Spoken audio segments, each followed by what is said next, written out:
मरकुस रचित सुसमाचार को आप सबों के साथ अध्ययन कर पा रहा हूँ, आप सबों के साथ बात पा रहा हूँ। ये सच में एक आनंद की विषय है। और पिछले बार जब हम लोगों ने जब हम लोग मरकुस के अध्ययन कर रहे थे उस समय, ठीक है, हमने यीशु मसीह के बपतिस्मा के विषय में देखे थे।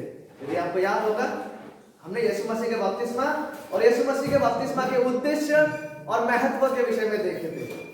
तब हमने देखे थे कि यीशु मसीह का बपतिस्मा लेना क्यों आवश्यकता, क्या उद्देश्य के साथ उन्होंने बपतिस्मा को लिए थे। तो हमने देखे थे कि सब धार्मिकता को पूरा करने के लिए यीशु मसीह ने बपतिस्मा लिया। और यीशु मसीह का बपतिस्मा जो है वो पवित्र आत्मा द्वारा विशेष अभिषेक को प्रदर्शित करता है, और साथ ही साथ पिता परमेश्वर के द्वारा अनुमोदन को वहां पे हम देख पाते हैं। यीशु मसीह का बपतिस्मा जब पिता कहते हैं कि यही मेरा प्रिय पुत्र है जिसमें मैं अति प्रसन्न हूं। तो यीशु मसीह का बपतिस्मा और यीशु मसीह का बपतिस्मा का महत्व को हमने पिछले बार जब मरकुस के अध्ययन हम लोग कर रहे थे तब देखे। लेकिन आज जिस विषय में हम प्रवेश कर रहे हैं उसे हम मरकुस 1 अध्याय 12-13 पदों में हम देख पाते हैं। तो आइए हम अपना बाइबल को खोलते हैं। मरकुस रचित सुसमाचार अध्याय 1 पद 12 से 13, इन पदों को मैं आपके लिए पढ़ना चाहूंगा। लिखा हुआ है, एक्सक्यूज मी, तब आत्मा ने तुरंत उसको जंगल की ओर भेजा। जंगल में 40 दिन तक शैतान ने उसकी परीक्षा की और वह वन पशुओं के साथ रहा और स्वर्गदूत उसकी सेवा करते रहे। यह परमेश्वर का वचन है, जिस वचनों को आज हम देखने वाले हैं। और जिस मुख्य विषय को हम यहाँ देख पाते हैं वह है यीशु मसीह का परीक्षा के विषय में। शैतान यीशु मसीह का परीक्षा को लेता है, इस विषय में हम यहाँ देख पाते हैं। और इस मुख्य विषय में कुछ हिस्सों का हम यहाँ देख पाते हैं। सबसे पहले हम प्रस्तुति को यहाँ देख पाते हैं। प्रस्तुति मतलब किसने यीशु मसीह को भेजा, किसकी ओर से वो वहां गए, इस प्रस्तुति को हम यहाँ देख पाते हैं। जहां पे हम देख पाते हैं भेजने वाले को, जिसे प्रेषक कहते हैं, जिसने भेजा। और जहां हम ये भी देख पाते हैं कि किस क्षण या किस पल में उसे भेजा गया। और हम यहाँ ये भी देख पाते हैं कि किस प्रदेश या किस जगह, किस स्थान में उसे भेजा गया। और हम यहाँ ये भी देख पाते हैं कि ये भेजा जाने में किस प्रकार उसे भेजा गया, ठीक है। और साथ ही साथ जब हम 13 पद में आते हैं, हम वहां पे पराजय को देख पाते हैं, शैतान का पराजय और यीशु मसीह का विजय को। शैतान के ऊपर यीशु मसीह विजय प्राप्त करते हैं। हम वहां पे शैतान के ऊपर यीशु मसीह का प्रभुत्व और अधिकार को देख पाते हैं। और जब हम 13 पद का अध्ययन करने लगते हैं, वहां हम यीशु मसीह का शैतान की ओर से जो परीक्षा आते हैं उसे देखते हैं। और हम ये भी देख पाते हैं कि यीशु मसीह किस परिवेश में थे, किस माहौल में थे, किस एनवायरनमेंट में थे जब उसको शैतान के द्वारा ऐसा परीक्षा आते हैं। और आखिरकार अंत में हम यहाँ यह देखने जा रहे हैं कि यहाँ पे परिसेवक लोग अंत में आते हैं परीक्षा के बाद, ठीक है। तो यह आज का मुख्य विषय है। तो आइए क्रम अनुसार इसे देखते हैं। आरंभ करते हैं प्रस्तुति के साथ। आत्मा द्वारा भेजा जाना, किसने भेजा, ठीक है। 12 पद में हम देख पाते हैं, तब आत्मा ने, तो यीशु मसीह को उस स्थान में किसने भेजा, यहां लिखा हुआ है मरकुस 1 अध्याय 12 पद में, तब आत्मा ने। यहां पे आप भेजने वाले को देख पाते हैं, प्रेषक को, आत्मा ने।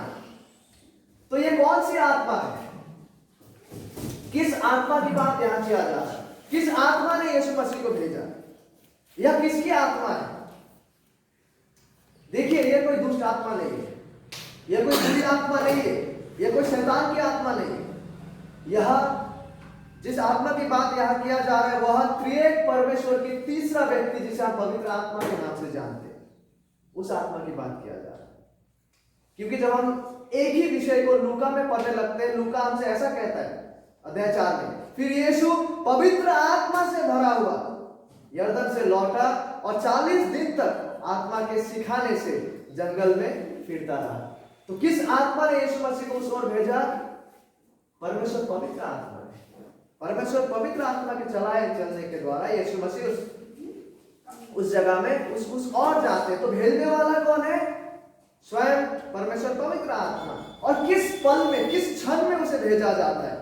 बाइबल हमसे कहता है मार्कुस 1:12 में आगे जब हम देखते हैं, तब आत्मा ने तुरंत उसको, तुरंत, इमीडिएटली, बगैर कोई विलंब के, तुरंत यीशु मसीह के बपतिस्मा के बाद, बगैर कोई देरी के, इमीडिएटली उसको पवित्र आत्मा उस स्थान में भेजते हैं। देखिए पवित्र आत्मा द्वारा, इसके पहले जब हम उनके बपतिस्मा को देखते हैं यीशु मसीह के, तो हम देख पाते हैं कि वहां पे पवित्र आत्मा द्वारा उसको विशेष अभिषेक को प्रदान किया जा रहा है। हम देख पाते हैं कि पिता के द्वारा अनुमोदन होते हैं उनके, मतलब पिता इस बात का पुष्टि करता है कि यीशु मसीह वाकई में कौन है। लेकिन तुरंत, बगैर कोई देरी के, जस्ट उसका बपतिस्मा हुआ ही था, जस्ट उसको इस रूप से अभिषेक किया गया ही था, ठीक उसके बाद बगैर कोई विलंब के उसे शैतान के और शैतान के सामर्थ और युक्तियों का सामना करना पड़ रहा है। जैसे मानिए किसी राजा को उसके राज सिंहासन में जस्ट अभी कुछ ही पल में स्वागत किया गया, लेकिन बगैर कोई विलंब के, बगैर कोई देरी के, तुरंत इसी क्षण उसे उसके शत्रुओं का सामना करना पड़ रहा है। तो यही वास्तविकता और चित्रण को हम यह देख पाते हैं कि पवित्र आत्मा की ओर से तुरंत यीशु मसीह के बपतिस्मा के बाद हम देख पाते आगे क्या होता है। यहाँ पे मरकुस 1:12 हमसे कहता है उसे जंगल की ओर, उसे किसी निर्दिष्ट स्थान की ओर भेजा जा रहा है। कहां पे? जंगल की ओर। कौन सा प्रदेश, कौन सा स्थान? ये जंगल की ओर यहाँ पे लिखा गया है, जंगल। ये बहुत संभावित, ये जो जंगल है, जब हम परंपरा ट्रेडिशंस, जो लोग बाइबल के जमाने के ट्रेडिशनली जो लोग हैं, इस जंगल की बात जब किया जाता है तो बहुत संभावित यह जो स्थान है, ये जो प्रदेश है, ये जो इलाका है, ये जीरियो नामक नगर जो थे उस समय, ठीक है, जीरियो नामक नगर के पास के इलाका है, जो अभी भी मृत सागर जिसे कहते हैं, मृत सागर या मृत समुद्र, एक प्रकार का समुद्र है जिसको डेड सी कहा जाता है, या मृत सागर, उस यर्दन की उस ओर में। तो वहां पे जो है इस सागर या इस समुद्र के पश्चिम की ओर की यह जंगल की स्थान है, यह जो जगह है, तो उस ओर यीशु मसीह को भेजा जा रहा है। यह जगह सूखा, ड्राई, रेगिस्तानीय इलाका है, सूखा जंगल इलाका है, रेगिस्तानी, जो निर्जन है, मतलब वहां पे लोगों का निवास नहीं है, और जो वीरान है और सुनसान इलाका है। और ये जो क्षेत्र है वो संभावित लगभग 35 मील लंबा है, मतलब कम से कम 50 किलोमीटर लंबाई में है, और चौड़ाई में कम से कम 15 मील, यानी कि 20 से 25 किलोमीटर का चौड़ाई है इस स्थान का। जिस स्थान की ओर, जिस रेगिस्तानी जंगल की ओर, जिस क्षेत्र की ओर पवित्र आत्मा यीशु मसीह को भेजते हैं। और किस प्रकार से यीशु मसीह को भेजा जाता है यहाँ पे, किस रीति से? मरकुस 1:12 हमसे कहता है कि पवित्र आत्मा ने यीशु मसीह को तुरंत उसको जंगल की ओर भेजा, लिखा गया भेजा। जब हम भेजा शब्द को हिंदी में देखते हैं तो हमें केवल ऐसा लगता है कि उसको सिर्फ भेजा गया, लेकिन जब हम ओरिजिनल में स्टडी करने लगते हैं, यूनानी जो बाइबल है, ओरिजिनल बाइबल, ओरिजिनल यूनानी में, तो हम देख पाते हैं कि ये जो शब्द है भेजा जाना, ये साधारण और सरल रीति से भेजा जाने का बात को नहीं किया जा रहा है, लेकिन किसी को प्रेरित करके, इंग्लिश में लिखा गया है कि ड्रिवन या इंपेल, मतलब एक प्रकार से प्रेरित करके, परिचालित करके, यह एक मजबूत एवं शक्तिशाली कार्रवाई या क्रिया को प्रदर्शित करता है। मजबूत और सामर्थ्यशाली, प्रेरित किया जाना, शक्तिशाली रूप से किसी को प्रेरित करना जाने के लिए। लेकिन यह शारीरिक रूप से किसी को घसीट के ले जाने का बात नहीं किया जा रहा है, शारीरिक रूप से खींच के ले जाने का बात को नहीं किया जा रहा है, लेकिन मानसिक रूप से, मनोवैज्ञानिक रूप से, नैतिक रूप से चलने को प्रतिबद्ध करना, ठीक है, नैतिक रूप से चलने के लिए किसी को प्रेरित करना को दर्शाता है। तो पवित्र आत्मा जो है, परमेश्वर पवित्र आत्मा ने यीशु को तुरंत उस क्षेत्र में, उस रेगिस्तानी जंगल में जाने के लिए प्रतिबद्ध किया, मानसिक रूप से, नैतिक रूप से उन्होंने उसको प्रेरित किया, प्रतिबद्ध किया कि वो जाए। पवित्र आत्मा के कार्य ने यीशु को शैतान की परीक्षा, शैतान की युक्तियों एवं ताकतों से भागने के लिए नहीं कहा। पवित्र आत्मा के चलाए चलने के द्वारा, पवित्र आत्मा के कार्य ने यीशु मसीह को शैतान और शैतान की युक्तियां, शैतान के ताकत और सामर्थ को टालने या उससे भागने की बात को नहीं करते, उसको भागने के लिए प्रेरित नहीं करते, लेकिन उसके बजाय शैतान और उस शैतान की युक्तियों का सामना कर उसको विरोध करने और उस शैतान की युक्तियों की ओर आक्रामक रूप से पेश आने के लिए पवित्र आत्मा यीशु मसीह को प्रेरित करते हैं। और इस रूप से परिचालित किया जाने का अर्थ यह नहीं है कि यीशु मसीह को इच्छा नहीं था वहां जाने के लिए, बात वो नहीं है। बात ऐसा बिल्कुल भी नहीं है कि यीशु मसीह का इच्छा नहीं था, जबरदस्ती उसको घसीट के लिया जा रहा है ना, बात वो नहीं है। लेकिन बात यह है कि यहाँ पे हम पवित्र आत्मा का नियंत्रण को देख पाते, पवित्र आत्मा का सच्चा अगुवाई को देख पाते, और यहाँ पे हम यह देख पाते कि किस तरह से पवित्र आत्मा जो है वो यीशु मसीह का अगुवाई कर रहा है, ताकि यीशु मसीह परफेक्ट तरीके से, सिद्ध रूप से परमेश्वर का प्रत्येक इच्छा, उद्देश्य और योजनाओं को पूरा करें। ठीक है। और इस पद में मार्कुस 11:12 में हम प्रस्तुति को देख पाते हैं कि किस तरह से यीशु मसीह को प्रस्तुत किया जा रहा है, किस तरह से उसे प्रेरित किया जा रहा है, ताकि प्रभु यीशु मसीह पवित्र आत्मा के द्वारा प्रेरित होकर उस रेगिस्तानी जंगल की ओर जाए, उसे उस ओर भेजा गया, ले जाया गया। और अब हम वर्ष 13 से यीशु मसीह के द्वारा शैतान का पराजय को देखेंगे। शैतान का पराजय को हम देखेंगे, कैसे शैतान के ऊपर यीशु मसीह का विजय होता है, और शैतान और शैतान की युक्तियों के ऊपर यीशु मसीह का प्रभुता और उसका अधिकार को हम अभी देखने जा रहे हैं। मरकुस 1:13 सबसे पहले हम परीक्षा की बातों को देखेंगे। ठीक है। मरकुस 1:13 हमसे कहता है शुरुआती हिस्से में, जंगल में 40 दिन तक जब उसे जंगल में भेजा गया, तो मरकुस लिखते हैं कि उस जंगल में 40 दिन तक शैतान ने उसकी परीक्षा की। जंगल में, उस रेगिस्तानी जंगल में 40 डेज, 40 दिन तक शैतान ने यीशु मसीह की परीक्षा की। और जब हम इसी पर यीशु मसीह का परीक्षा का विषय को मत्ती में और लूका में पढ़ते हैं, तो हम वहां पे यह पाते हैं कि यीशु मसीह ये 40 दिन और रात वो उपवास कर रहे थे। उन्होंने खाना नहीं खाया इस दौरान। जब उसे जंगल में लिया गया, और जब वो जंगल में 40 days and 40 nights, 40 दिन और रात जब वो वहां थे, प्लीज नोट, उन्होंने कुछ खाना नहीं खाया उस समय, वो उपवास में थी। और जब हम पुराने नियम में देखते हैं तो हम वहां देख पाते हैं कि ये 40 जो संख्या है, चाहे वो 40 दिन या 40 वर्ष का हो, ये संख्या जो है आप काफी बार पुराने नियम में देख पाएंगे, ये 40 संख्या। ठीक है। जब आप उत्पत्ति में ही देखते, नूह के टाइम में वो बरसात कितना दिन हुआ था? 40 दिन। कितने सालों तक इजरायली लोग रेगिस्तान में भटक रहे थे? 40 वर्ष। फिर हम देख पाते हैं कि एलिया जो है, एलाइजा और मूसा भी जो है, उन्होंने भी 40 दिन तक बगैर खाना खाए थे। और हम आखिरकार यह भी देख पाते हैं कि दाऊद जब गोलियत के ऊपर विजय प्राप्त किए हैं, उससे पूर्व 40 दिनों तक निरंतर फिलिस्तीनी लोग जो थे इजरायलियों का विरोध कर रहे।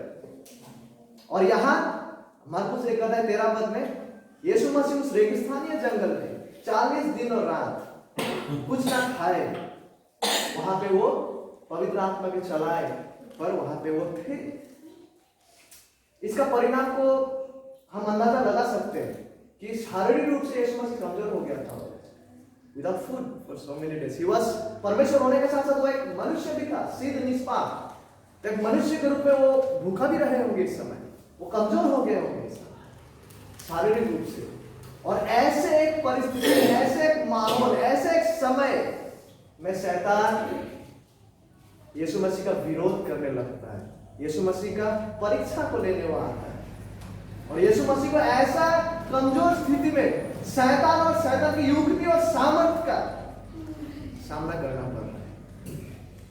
और मत्ती में जब हम पढ़ते हैं, मत्ती 4 उससे कहता है पद 1 में, तब आत्मा यीशु को जंगल में ले गया। वो पवित्र आत्मा ही है जिन्होंने यीशु मसीह को जंगल में ले गया, ताकि, और मत्ती हमसे कारण को भी देता है डायरेक्टली कि क्यों यीशु मसीह को जंगल में पवित्र आत्मा ले जाते, प्रेरित करते, ताकि इब्लिस से यानी उस शैतान से उसकी परीक्षा हो।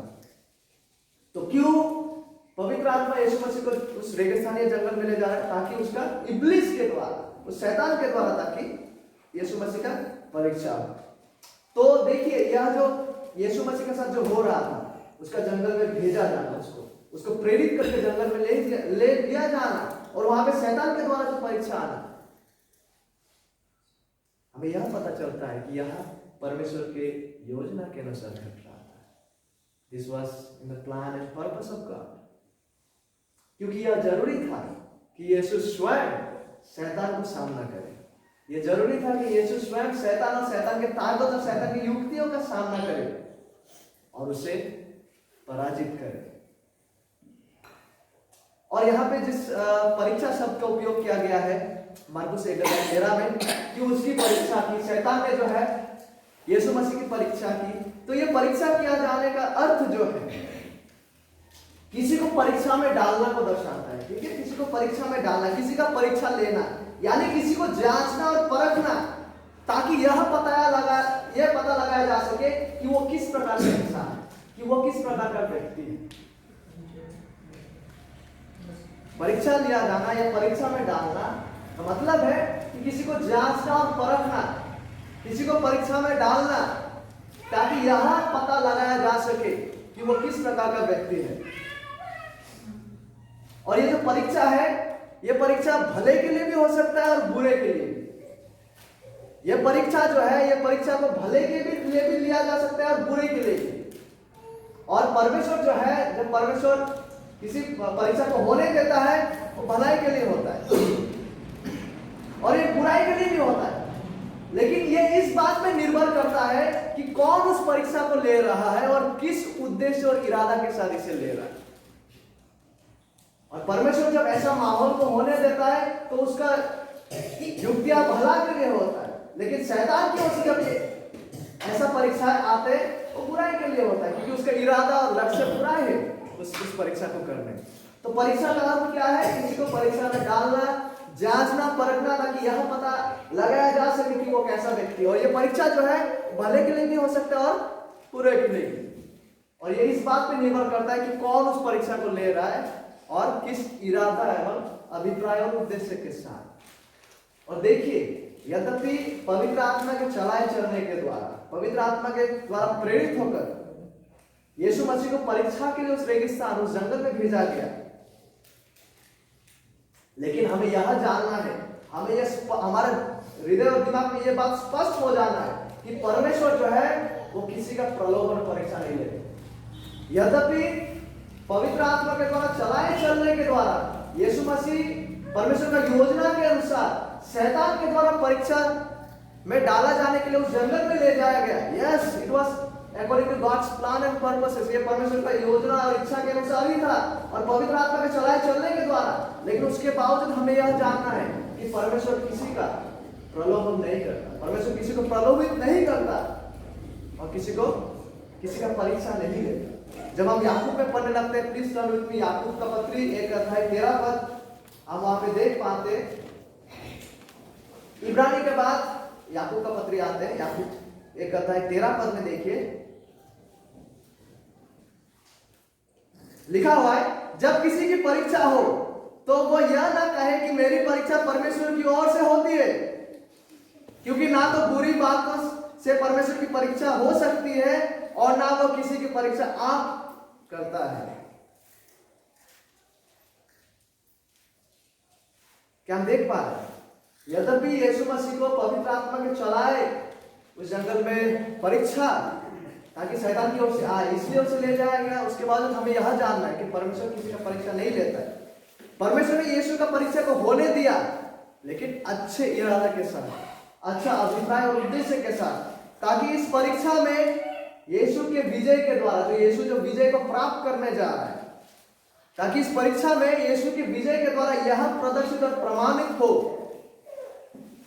कि यीशु मसीह का संपूर्ण प्रभुत्व एवं अधिकार शैतान एवं शैतान के युक्ति और सामर्थ्य के ऊपर है। देखिए यहाँ पे परीक्षा में परमेश्वर पवित्र आत्मा यीशु मसीह को ले जा रहा था कि परीक्षा है, लेकिन परीक्षा करने वाला आखिरकार शैतान है, not God। और जब परमेश्वर इस परिस्थिति में यीशु मसीह को भेजते और ले जाते हैं, उसका एक अच्छा उद्देश्य और अभिप्राय है, और वो क्या है? ताकि इस विजय को पाने के द्वारा यह प्रमाणित हो कि यीशु मसीह का अधिकार और प्रभुत्व शैतान और शैतान की युक्ति और सामर्थ के ऊपर है। और क्योंकि शैतान है जो इस परीक्षा को ले रहा है, भेज परमेश्वर रहा है, लेकिन इस परीक्षा को ले शैतान रहा है। और क्योंकि शैतान इस परीक्षा को ले रहा है या परीक्षा को कर रहा है, अतः शैतान का उद्देश्य पूरा है इस परीक्षा के द्वारा। शैतान जो है वो बुरा इरादा और बुरा उद्देश्य के साथ इस परीक्षा को ले रहा है। किस उद्देश्य के साथ? ताकि यीशु मसीह को वो पाप करा सके, ताकि यीशु मसीह को वो पाप में गिरा सके, और यीशु मसीह का जो लक्ष्य है उद्धारकर्ता के रूप में उद्धार को पूरा करने का, ताकि उसे विफल कर सके। शैतान का ये उद्देश्य है। इसलिए मैंने कहा था परीक्षा जो है उसे भला और बुरा के संबंध में भी इस्तेमाल किया जाता है। परमेश्वर के संबंध में यह भला इसलिए है क्योंकि भला उद्देश्य के साथ उसे होने दिया जा रहा है, और शैतान के संबंध में यह बुरा इसलिए क्योंकि शैतान पाप घटाने के लिए परीक्षा को करते हैं, किसी को पाप में गिराने के लिए वो इस कार्य को करते हैं। और यीशु मसीह के संबंध में वो यीशु मसीह का उद्देश्य और लक्ष्य से उसे भटकाना चाह रहा था। वो हर ताकत का इस्तेमाल कर रहा था ताकि यीशु मसीह को पाप में गिरा सके, ताकि उसके जाल में यीशु मसीह को फंसा सके। और शैतान जो है प्रलोभन करने वाला, परीक्षा करने वाला वही जन है यहाँ पे, बुरा उद्देश्य और मकसद के साथ। और हमेशा से शैतान के विषय में जब हम बाइबल में देखते हैं, उसे बैरी के रूप में देखा गया, जो परमेश्वर का विरोध करते आ रहा है कंस्टेंटली, निरंतरता से। परमेश्वर का उद्देश्य, परमेश्वर का अभिप्राय के अगेंस्ट, विरोध में वो विरोध करते करते करते आते हैं जब हम शैतान के विषय में देखते हैं। और याद कीजिएगा और गौर कीजिएगा कि यीशु मसीह, जब शैतान उसे यीशु मसीह को परीक्षा लेके आ रहा है, परीक्षा को ला रहा है यीशु मसीह के ऊपर, याद कीजिएगा यीशु मसीह इस वक्त शारीरिक रूप से वो कमजोर है। उन्होंने 40 दिनों तक कुछ नहीं खाया, exhausted, he might have been tired, वो थके हुए होंगे बगैर खाना के 40 दिन और रात। और शैतान जो है ये संपूर्ण दौरान यीशु मसीह का परीक्षा को करता गया कंटिन्यूअसली। और जब हम मत्ती और लूका में पढ़ते हैं, हालांकि मरकुस में हम इस परीक्षा का विवरण को नहीं देख पाते हैं, लेकिन कंटिन्यूअसली 40 दिन का दौरान जो है शैतान निरंतरता से यीशु मसीह का परीक्षा करते गए। और क्या क्या परीक्षा किया सारा डिटेल्स हमारे पास नहीं है, लेकिन अंतिम 3 परीक्षा का विवरण आप देख पाते हैं। मरकुस में नहीं, लेकिन मत्ती और लूका जब हम पढ़ते हैं इसी विषय में, तो हम वहां पे पाते हैं कि 3 फाइनल, इस 40 दिनों में 3 जो निर्णायक और अंतिम परीक्षा को शैतान लाते हैं यीशु मसीह के पास, उसका 3 सच्चाई को आप देख पाते हैं कि किस तरह से शैतान यीशु मसीह को परीक्षा करते हैं। 3 निर्णायक, 3 फाइनल तरीके, हालांकि बहुत प्रकार से किए हैं, लेकिन 3 रिकॉर्ड पर हम पाते हैं। और मुख्य रूप से पता है शैतान का परीक्षा करने का उद्देश्य क्या था? जब हम ये 3 जो मुख्य परीक्षा के बाद को किया जाता है यीशु मसीह के संबंध में, जो शैतान यीशु मसीह के ऊपर परीक्षा को लाते हैं, 3 परीक्षाओं को शैतान करते हैं। और इन तीनों परीक्षाओं में पता है शैतान क्या करने का कोशिश कर रहा है?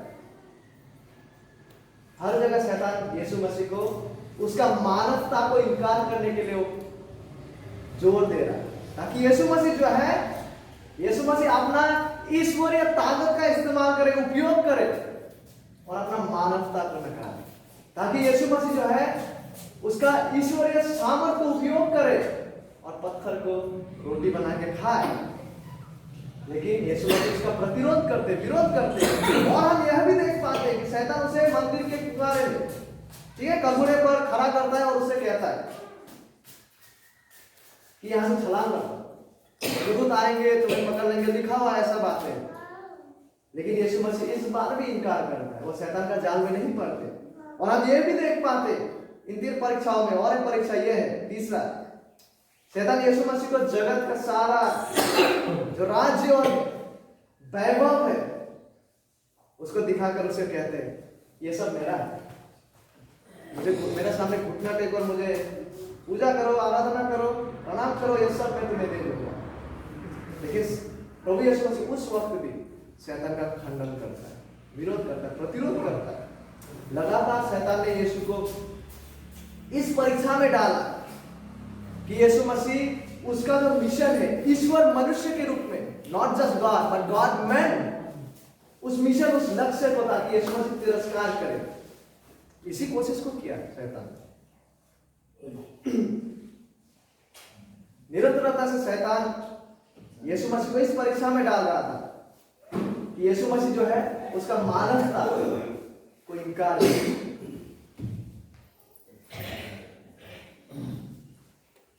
और यीशु मसीह को पवित्र आत्मा के परिचालन, परमेश्वर की इच्छा और योजना के अनुसार चलने से शैतान विफल करने का कोशिश कर रहा है। परमेश्वर की इच्छा में ताकि यीशु मसीह ना चले, इसलिए शैतान हर कोशिश को कर रहा था कि यीशु मसीह पवित्र आत्मा के चलाए ना चले और परमेश्वर की योजना अनुसार चल के उद्धार का कार्य को हासिल ना करे। इसलिए हर रुकावट को शैतान ला रहा था, हर संपूर्ण कोशिश को वो कर रहा था। देखिए, यदि यीशु मसीह अपना मानवता का इनकार करता, यदि यीशु मसीह उसका ईश्वर मनुष्य के रूप में जो कष्ट को वो सामने उपलब्ध करने जा रहा है, विशेषकर क्रूस पर उसके जीवन के दौरान सारा वाले कष्ट को उन्होंने सहे, यदि यीशु मसीह इन कष्टों को ईश्वर मनुष्य के रूप में जो कष्ट उसके सामने थे, उसके ईश्वरीय ताकत से अगर उसे हर चीजों को हटाते हटाते जाता और आखिरकार क्रूस को, तो कैसे करके वो परमेश्वर का वो मेमना होता जो हमारा पापों को ले जाता। अगर यीशु मसीह उसका मानवता का इनकार करता है तो हमारे लिए उद्धार संभव ही नहीं होता, उद्धार पूरा नहीं होता। और शैतान हर कोशिश को लगा रहा था ताकि यीशु मसीह भटक जाए अपना मिशन से, ताकि यीशु मसीह अपना मानवता को इनकार करे, परमेश्वर की योजना के अनुसार चलकर उस उद्धार का कार्य को संपूर्ण ना करे, पवित्र आत्मा के चलाए ना चले। लेकिन यीशु मसीह ने शैतान का हर वो युक्ति, सामर्थ्य को वो तिरस्कार करते गया, वो रिजेक्ट करते गया, वो रिफ्यूज करते गया। और आखिरकार जब हम फिलिपियों में पढ़ते हैं, ठीक है, जब हम फिलिपियों में पढ़ते हैं, मैं आपके लिए पढ़ना चाहूंगा, आपको जाने का दरकार नहीं वहीं पे। बहुत ही आनंद की बात हम पाते हैं फिलिपियों में, ठीक है, मैं आपके लिए पढ़ना चाहूंगा। अध्याय 2 में लिखा हुआ है, यीशु मसीह के संबंध में, जिसने परमेश्वर के स्वरूप में होकर भी परमेश्वर के तुल्य होने के को अपने वश में रखने की वस्तु ना समझा। उन्होंने परमेश्वर का तुल्य होकर भी उस रूप में अपने आप को प्रकट करने को वस्तु ना समझा, वरन अपने आप को ऐसा शून्य कर दिया और दास का स्वरूप धारण किया।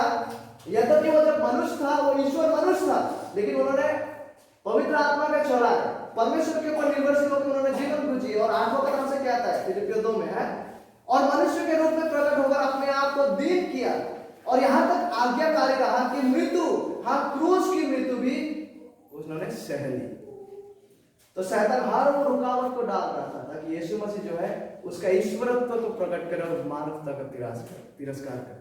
लेकिन यीशु मसीह ने हर वो युक्तियों को उसने रिजेक्ट किया, रेजिस्ट किया, और वो आखिरकार क्रूस पे मारा गया परमेश्वर की योजना के अनुसार। और वचन हमसे कहता है, इस कारण परमेश्वर ने उसको अति महान भी किया और उसको वह नाम दिया जो सब नामों में श्रेष्ठ है, कि जो स्वर्ग में और पृथ्वी पर और पृथ्वी के नीचे है, वे सब यीशु के नाम पर घुटना टेके और परमेश्वर पिता की महिमा के लिए हर एक चीज अंगीकार कर ले कि यीशु ही प्रभु है। यीशु मसीह ने ईश्वर मनुष्य के रूप में उन्होंने अपना मानवता को नहीं तिरस्कार किया, वरन परमेश्वर की योजना के अनुसार वो चलते गए, शैतान का प्रतिरोध करते हुए, शैतान के सामर्थ्य और परीक्षा का प्रतिरोध करते हुए, जिसका प्रतिच्छवि को हम यहाँ देख पाते हैं। तो हम अभी प्रभु यीशु मसीह को लाया गया परीक्षा के बारे में देख रहे हैं, ठीक है। और अब हम परिवेश को देखने जा रहे हैं कि जब उसको परीक्षा किया गया शैतान की ओर से, तब वो परिवेश कैसा था। वो माहौल कैसा था वहां पे। तो मरकुस 1:13 हमसे कहता है कि और वह वन पशुओं के साथ रहा। यीशु मसीह जो है वो वन पशुओं के साथ रहा। तो ये वन पशु बहुत संभावित, ये लोमड़ी लोग भी हो सकता है, और तेंदुआ और जंगली सुअर जैसे वन पशुओं का मौजूदगी वहां पे उस क्षेत्र में बहुत संभावित प्रचलित रहे हैं। लेकिन मुख्य बात यह है, केंद्र मुख्य रूप से इस बात पे नहीं दिया जा रहा है कि वहां पे कौन से प्रकार के प्रजाति के जानवर सब थे। हम बहुत संभावित अनुमान लगा सकते हैं कि तेंदुए लोग थे, जंगली सुअर लोग हुआ करते थे, लेकिन केंद्र इस बात पे दिया जा रहा है कि यीशु मसीह उस स्थान पे एक ऐसा परिवेश में था जहां वो अपने इंसानी परिवार से अलग, इंसानी सहायता और मदद से अलग, दूर वंचित स्थान में वो था। वो एकाकी था उस स्थान पे। यीशु मसीह बाइबल हमसे कहता है कि वो दुखी पुरुष था। वो एक ऐसा परिवेश और माहौल में था जहां वो एकाकी था, जहां इंसानों का आबादी नहीं है। He has no human care. उसके पारिवारिक देखभाल उस समय उसके साथ मौजूद नहीं था। वो सचमुच एक दुखी पुरुष था। और यीशु मसीह जो है, उन्होंने केवल उस रेगिस्तान पर नहीं, लेकिन उन्होंने अपना संपूर्ण जीवन शैतान के विरोध और परीक्षाओं का सामना किया। संपूर्ण जीवन, entire life, at all the stages of life, उन्होंने शैतान के परीक्षा, युक्ति और सामर्थ का उन्होंने सामना किया। इब्रानी में जब हम पढ़ते हैं 4 अध्याय में, मैं पढ़ना चाहूंगा, आपके लिए लिखा हुआ है 4:15 में, क्योंकि हमारा ऐसा महायाजक नहीं जो हमारे निर्बलताओं में हमारा साथ दुखी ना हो सके, वरन वह यानी कि यीशु मसीह हमारा वो महायाजक सब बातों में या फिर उसके जीवन के हर स्तर में हमारे समान परखा गया तो भी निष्पाप रहा। वो जीवन के हर पल और हर क्षण में वो परखा गया, उसके ऊपर परीक्षाएं आए, तो भी उसके बावजूद वो निष्पाप निकला है। He has always been sinless। और जब यीशु मसीह के ऊपर, यीशु मसीह के संपूर्ण जीवन में परीक्षाएं आते हैं, तो हमें थोड़ा सावधानी बरतना है जब हम यीशु मसीह के संबंध में परीक्षा का बात करते हैं, क्योंकि हम जब परीक्षाओं में पढ़ते हैं उसका एक हिस्सा यह भी है कि हम हमारे पतित स्वभाव की वजह से भी परीक्षा में गिरते हैं, हमारा अभिलाषों के कारण भी, हमारा चाहतों के कारण भी, जो पतित स्वभाव हम में है। लेकिन यीशु मसीह को जब परीक्षा आया, क्योंकि उसमें कोई पतित नेचर और स्वभाव नहीं बसते, इसलिए उसका जो परीक्षा था वो उसके अंदर से उत्पन्न नहीं हुआ, उसके अभिलाषों के द्वारा। ठीक है, we have to be careful in this।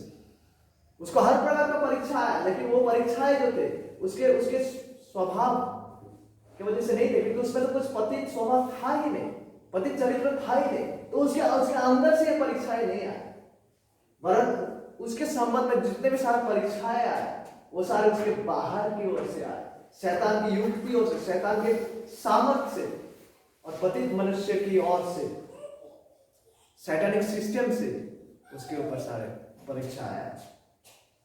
The devil, Satan, the forces of Satan and the worldly system।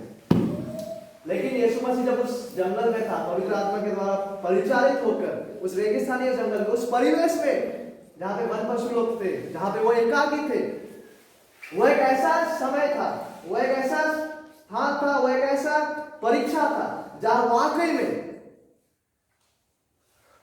शैतान ने काफी प्रयत्न को किया, काफी जोरदार आक्रमण किया यीशु मसीह के ऊपर उस रेगिस्तानी जंगल में।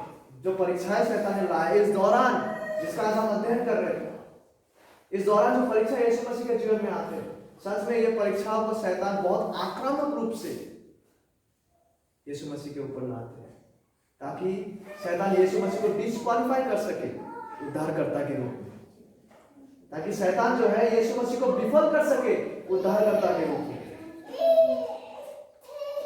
लेकिन यीशु मसीह ऐसा परिवेश, ऐसा माहौल, ऐसा परीक्षा से विजयी होकर निकले, वो शैतान को पराजित किए। और इससे यीशु मसीह ने यह साबित कर दिया, यह प्रदर्शित कर दिया, यह प्रमाण उसने दे दिया कि यीशु मसीह का प्रभुत्व और अधिकार जो है शैतान और शैतान की युक्ति और शैतान के सिस्टम के ऊपर है, जिसका जिसका जिसका जो अधिक विवरण है उसको हम आगे देखने जा रहे हैं जब वो दुष्ट आत्मा को निकाल रहे हैं। वो इसका प्रतिशत का आने वाले समय में इसका फल और इसका अधिक प्रदर्शन और वर्णन को देखने जा रहे हैं। ठीक है, तो यीशु मसीह का प्रभुत्व और अधिकार को शैतान और शैतान की युक्तियों के ऊपर इस सच्चाई को हम देखते हैं। यद्यपि शैतान पूरा सामर्थ्य और जोर को लगाते इस रेगिस्तान में यीशु मसीह को डिस्क्वालीफाई करने के लिए उद्धारकर्ता के रूप में। देखिए, यीशु मसीह हमारा उद्धारकर्ता नहीं बन सकता, नहीं बनता यदि पाप और शैतान के ऊपर वो विजय ना होते। ठीक है, वो कैसे करके हमारा महायाजक बनता यदि वो खुद शैतान की युक्ति और शैतान के जाल में फंस जाता? वो नहीं बनते। लेकिन यीशु मसीह ने, हमारा मसीहा ने पाप एवं शैतान के ऊपर आखिरकार अनंत काल के लिए निर्णायक रूप से उस क्रूस पर उसने विजय प्राप्त किया। ठीक है, उन्होंने विजय प्राप्त किया और उद्धार को पूरा किया हर उस व्यक्ति के लिए जो अपने पापों से मन फेर कर यीशु मसीह में विश्वास करेंगे। ठीक है, हर उस व्यक्ति के लिए यहाँ मतलब जो अपने पापों से फेर कर यीशु मसीह में विश्वास करेंगे, उसका पाप को क्षमा किया जाएगा, उसको उद्धार प्रदान किया जाएगा। और प्रत्येक सच्चा विश्वासी के संबंध में, ठीक है, ना ही केवल यीशु मसीह हमारे लिए उद्धार को, इस कष्ट को सहते हुए हमारे लिए उद्धार को संभव करता है उस क्रूस पे, लेकिन साथ ही साथ प्रत्येक विश्वासी के संबंध में। और जब हम विशेष करके परीक्षा के विषय में बात करते हैं तो इब्रानी का लेखक जो है, इब्रानी का पुस्तक का लेखक, वो हमसे इन बातों को कहता है। ठीक है, आइए हम इब्रानी 2 अध्याय को खोलते हैं। मैं इन बातों को आपके लिए पढ़ना चाहूंगा। इब्रानी अध्याय 2 पद 17 और 18। इब्रानी अध्याय 2 पद 17 से 18 लिखा हुआ है, इस कारण उसको चाहिए था, यानी कि यीशु मसीह को चाहिए था कि सब बातों में अपने भाइयों के समान बने, जिससे वह उन बातों में जो परमेश्वर से संबंध रखती है एक दयालु और विश्वास योग्य महायाजक बने, ताकि लोगों के पाप के लिए प्रायश्चित करे। क्योंकि जब उसने परीक्षा की दशा में दुख उठाया तो वह उनकी भी सहायता कर सकता है जिनकी परीक्षा होती है। प्रभु की महिमा हो।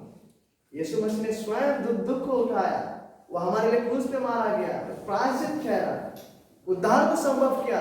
लेकिन साथ ही साथ बाइबल हमसे एक भी कहता है कि जब उसने परीक्षा की दशा में दुख उठाया, जब वो दुख उठा रहे थे, तो वह उनकी भी सहायता कर सकता है जिनकी परीक्षा होती है।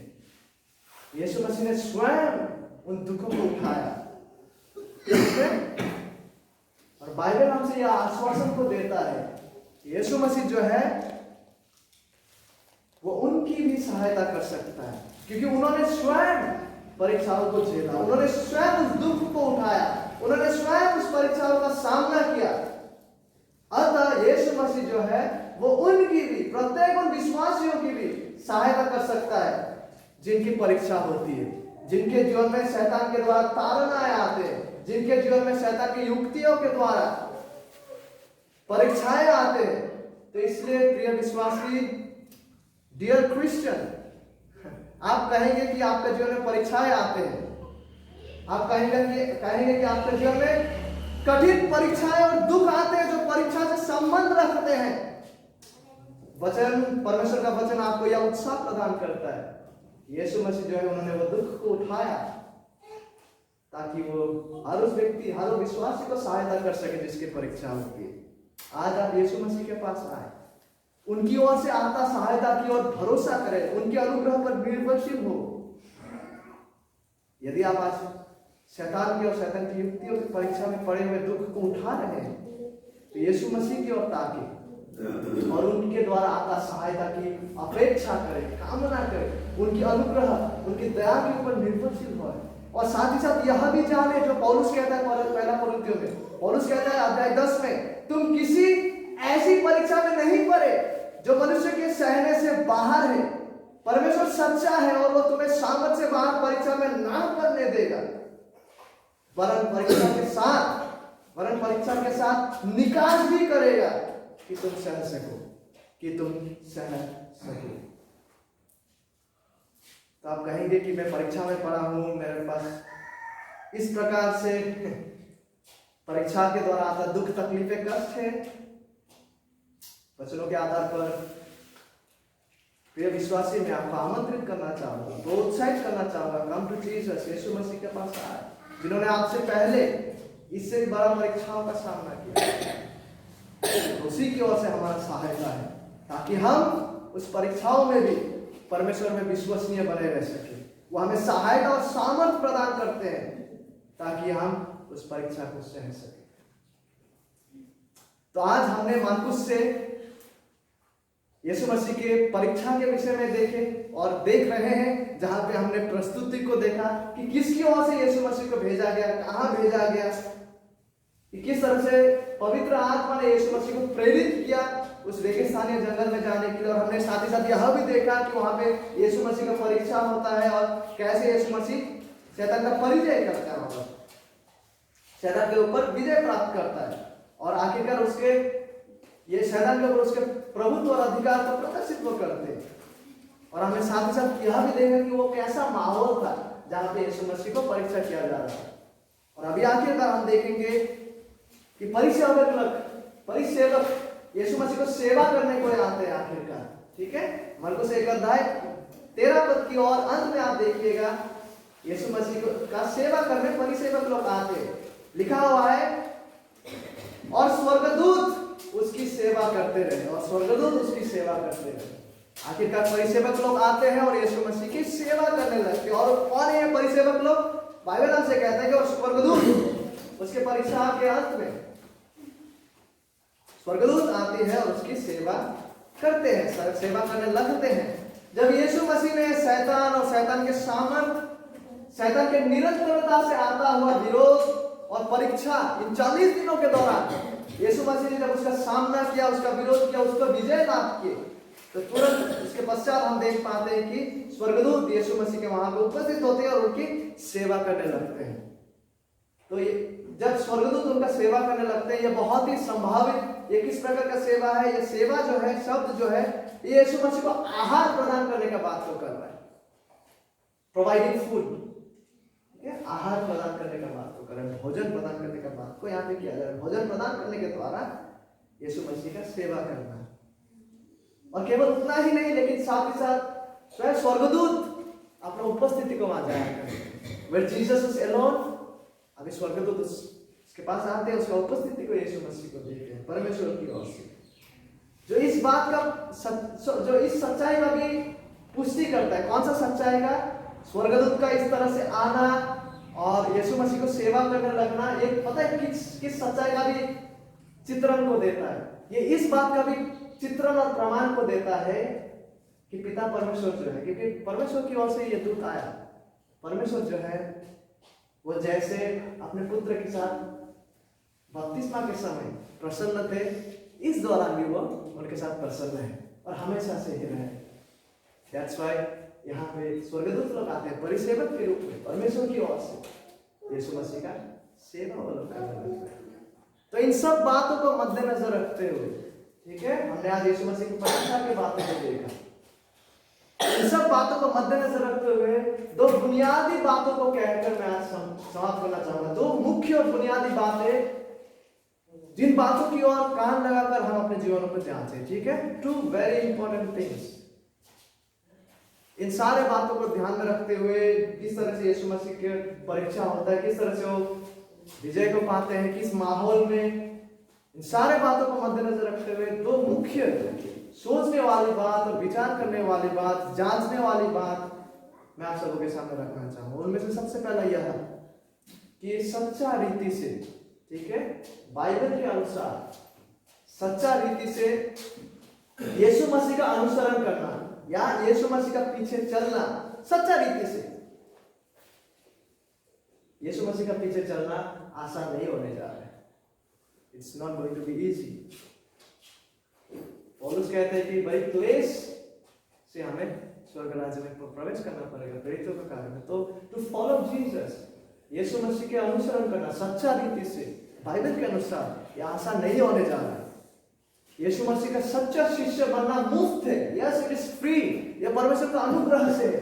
लेकिन साथ ही साथ हमें यह भी जानना है कि एक सच्चा शिष्य बनना कीमती है, कॉस्टली। हम परमेश्वर के परिवार में मुफ्त में ग्रहण किए जाते हैं परमेश्वर का अनुग्रह और दया से, ये सच है। लेकिन वो जब अनुग्रह और दया हमारे जीवनों से, हमारे जीवन यात्रा से प्रदर्शित होने लगता है, शैतान और उसके प्रणाली इसको पसंद नहीं करेंगे।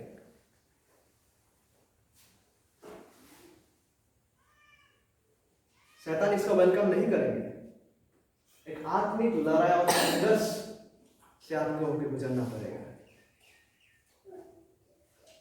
ईश्वरीय और शैतानिक जो विश्वास का सच्चा लड़ाई, ये वास्तविक होने जा रहा है दिन प्रतिदिन दैनंदिन जीवन जब तक हम इस पृथ्वी में हैं। इसलिए यीशु मसीह के पीछे सच्चा रीति से चलना आसान नहीं होने जा रहा। किसी ने आकर यीशु मसीह को कहा था कि तू जहां जाएगा मैं भी वहां चलूंगा, मत यहाँ। यीशु मसीह ने कहा था पक्षियों का और जो भेड़िया हो गया अपना अपना निवास स्थान है, लेकिन मनुष्य का पुत्र का सर घूमने का जगह नहीं है। यानी ये जान लो कि मेरे पीछे चलना, ऐसा मत सोचना कि ये खतरा से खाली है। यीशु मसीह के पीछे चलना आसान नहीं होने जा रहा। सच्चा रीति से चलना, बाइबल के अनुसार चलना। हम मुफ्त में ग्रहण किए जाते हैं परमेश्वर का दया और अनुग्रह में, लेकिन यह अनुग्रह जब हमारे जीवन के द्वारा प्रतिफलित होने लगता है, शैतान और शैतान की प्रणाली उसे पसंद नहीं करने जा रहा। You have to fight the spiritual battle. और इस आत्मिक लड़ाई में हम केवल तभी बने रहेंगे जब हम वचनों के आधार पर पवित्र आत्मा के परिचालना के द्वारा परमेश्वर की इच्छा के अनुसार जीवन को जीने लगेंगे। ठीक है, हम इस संघर्ष में, इस बैटल में, इस लड़ाई में सरवाइव करेंगे, बने तभी रहेंगे जब हम वचनों के अनुसार पवित्र आत्मा के चलाए चलने के द्वारा परमेश्वर की इच्छा के अनुसार अपने जीवन को जिएंगे। जब हम परमेश्वर की इच्छा के अनुसार, उनके वचनों के अनुसार मसीह संगति का सहभागिता में बने रहेंगे, वचन के प्रचार में हम बने रहेंगे, प्रार्थना में हम बने रहेंगे, बाइबल अध्ययन में जब हम बने रहेंगे, केवल तभी हमें वो आत्मिक बल मिलेगा इस जंग में बने रहने के लिए। तो यीशु मसीह का पीछे चलना आसान नहीं होने जा रहा। उन्होंने खुद जिस राह को लिए, जिस रूप से वो चले, आप देख पा रहे किस तरह का संघर्ष उनको करना पड़ा। जस्ट कुछ क्षण पहले ही उनको राजा के रूप में ऐलान किया गया, परमेश्वर का पुत्र के रूप में उसको घोषणा किया गया। तुरंत उसको शैतान का विरोध का सामना करना सबसे पहला। और दूसरा, सच्चा और विश्वास योग्य शिष्यता, यानी सच्चा शिष्य बनना मुख्य रूप से हमारे अच्छा महसूस करने के विषय में नहीं है। सच्चा शिष्य बनना, सच्चा शिष्यता, ट्रू डिसाइपलशिप, फेथफुल, विश्वास योग्य शिष्य बनना या शिष्यता मुख्य रूप से हमारा अच्छा महसूस करने के बारे में नहीं है, लेकिन मुख्य रूप से यह परमेश्वर की इच्छा को पूरा करने के विषय में है। परमेश्वर की इच्छा के अनुसार चलने में यीशु की ओर ताकिए। 40 दिन बगैर खाना के और शैतान परीक्षा को ला रहा है निरंतरता से, किसको अच्छा महसूस होगा भाई? किसको अच्छा महसूस होगा? इसीलिए परमेश्वर का सच्चा शिष्य बनना, सच्चा शिष्यता, विश्वास योग्य यीशु मसीह का चेला बनना मुख्य रूप से हमें कितना अच्छा महसूस हो रहा है उसके विषय में नहीं है, लेकिन प्राथमिक और बुनियादी रूप से यह पवित्र आत्मा के चलाए चलकर परमेश्वर की इच्छा के अनुसार चलने के बाद में। और मार्कुस अपना संपूर्ण लेख में बिगिनिंग फ्रॉम, शुरू से ही वो इस बात को स्पष्ट कर देता है। ठीक है, मार्कुस अपना लेख में इस बात को स्पष्ट कर देता है कि परमेश्वर की इच्छा अनुसार चलने का संपूर्ण समर्पण के शिष्यता के विषय में शुरू से ही मार्कुस इस बात को स्पष्ट कर देता है कि व्हाट एवर में कम, चाहे कुछ भी आए, एक सच्चा शिष्य होने का अर्थ यह है कि हम परमेश्वर की इच्छा के अनुसार चल रहे हैं और हम परमेश्वर की इच्छा के अनुसार चलने में अपने आप को संपूर्ण रूप से समर्पित करें। चाहे ऐसा शिष्य होने के द्वारा हमें पृथ्वी में कुछ मिले या ना मिले, चाहे ऐसा शिष्य के द्वारा बनने के द्वारा हमें अच्छा महसूस हो या ना हो, चाहे ऐसा शिष्य होने के द्वारा हमें हमेशा चंगाई मिले या ना मिले, उसके बावजूद I have decided to follow Jesus. मैं यीशु मसीह के पीछे चलने में समर्पित हूँ। इसलिए सच्चा शिष्यत्व, डिसाइपलशिप, यीशु मसीह का सच्चा चेला होकर उसके पीछे अनुसरण करना मुख्य रूप से पवित्र आत्मा के द्वारा प्रेरित होकर तुरंत यीशु मसीह के जैसे परमेश्वर की इच्छा के अनुसार चलने का विषय है।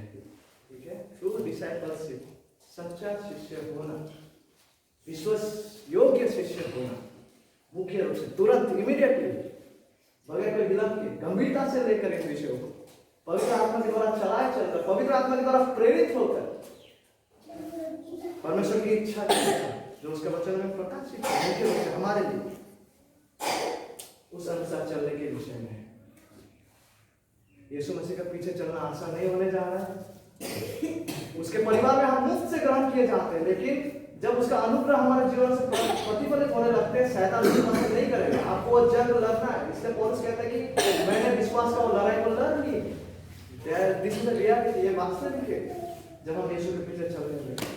और साथ ही साथ हमें यह भी जानना है कि सच्चा शिष्यत्व जो है, विश्वास योग्य शिष्यत्व, मुख्य रूप से हमें अच्छा महसूस होने के बारे में नहीं है, वरन तुरंत पवित्र आत्मा के द्वारा प्रेरित होकर परमेश्वर की इच्छा जो उसके वचनों में उस अनुसार चलने का बात है।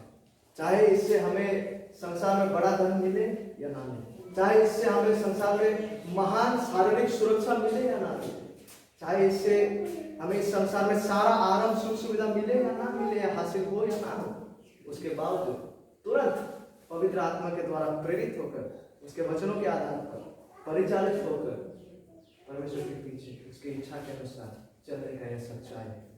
तो आइए आज हम अपने जीवन को जांचते हैं, परखते हैं, परमेश्वर के वचनों के सत्य का आईना में हम अपने आप को आज खड़े होकर देखते हैं। और यदि हम अभी भी इस रूप से प्रभु यीशु मसीह के शिष्य नहीं बने हैं, तो आज हम अपने जीवन को जांचें और मूल्यांकन करें, और हम ताकि सच्चा रीति से उस सकरे फाटक के द्वारा प्रवेश करें जो स्वयं यीशु मसीह है, और हमारा जीवन ताकि उस मार्ग में हो जो सकरा है, जहाँ जीवन कठिन है, लेकिन वही एकमात्र मार्ग है जो हमें जीवन को पहुंचाते हैं, वही एकमात्र मार्ग है जो हमें परमेश्वर से मिलाते हैं। और यदि आज तक हमें से कोई है जिन्होंने यीशु मसीह के बुलाहट, यीशु मसीह के शिष्य होने का जो निमंत्रण है उसकी ओर यदि आपने अभी तक सच्चा रीति से प्रतिक्रिया को नहीं दिया, तो आज मैं आपसे उत्साहित करना चाहूंगा कि आप यीशु मसीह की इन बातों को सुने और ध्यान दे, और प्रभु की दया में यीशु मसीह के पीछे हो लेने के लिए सच्चा एक निर्णय को ले, और सच्चा रीति का विश्वास योग्य रूप से प्रतिक्रिया करें। यीशु मसीह ऐसा कहते हैं, आप इन बातों को सुनिए और सटीक प्रभु की दया में प्रतिक्रिया को दे। यीशु मसीह कहता है, जब हम मत्ती में पढ़ते 16 अध्याय में, आपके लिए इन बातों को पढ़ना चाहूंगा 24 और 25 पद में। तब यीशु ने अपने चेलों से कहा, यदि कोई, यानी कि यदि कोई जो वहां पे है, यदि कोई भी इस विश्व में मेरे पीछे आना चाहे, यीशु मसीह कहता है, तो अपने आप का इनकार करे और अपना क्रूस उठाए और मेरे पीछे हो ले। क्योंकि जो कोई अपना प्राण बचाना चाहे वो उसे खोएगा, और जो कोई मेरे लिए अपना प्राण खोएगा वह उसे पाएगा। आइए प्रार्थना